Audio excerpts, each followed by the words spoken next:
Dalam video praktek bahasa Indonesia ini, saya akan menceritakan cerita rakyat yang berasal dari daerah Lembah Baliem, Jayawijaya, Papua. Cerita rakyat ini berjudul Pemuda-pemudi Mencari Yo di Hutan. Sejak zaman dahulu, suku Dani yang hidup di Lembah Baliem memiliki upacara ritual pesta raya babi yang disebut Wamawe atau Ebeako. Sebelum pesta digelar, mama-mama akan membuat noken untuk dipakai dalam acara itu. Menjelang pesta, para tetua berkumpul dalam sebuah honai. Mereka akan memilih pemuda-pemudi yang akan berangkat untuk mencari Yo, yaitu bahan untuk membuat noken. Saya memilih Mola sebagai pemimpin karena dia paham daerah itu, kata kepala suku. Ya, setuju, jawab yang lainnya. Pada hari yang telah ditentukan, Mola memimpin para pemuda-pemudi untuk berangkat ke daerah Eagitelesi, sebab ada banyak Yo di hutan-hutan daerah itu. Tidaklah mudah untuk mencapai Eagitelesi, sebab daerah ini memiliki medan yang cukup berat dan dipercaya sebagai wilayah yang menyeramkan. Sudah banyak orang yang tersesat di sana. Konon, orang tersesat karena diperdaya oleh makhluk halus yang menyerupai manusia.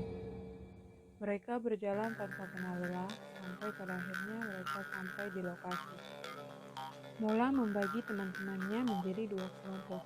Dua kelompok ini sepakat untuk berjalan terpisah. Dan setelah selesai mengumpulkan Yo, mereka berjanji akan berkumpul di tempat yang sama. Kedua kelompok ini menjelajahi hutan dan mengumpulkan Yo hingga sore hari. Setelah semua orang berkumpul, ternyata ada seorang pemuda bernama Hiriga yang tidak tampak.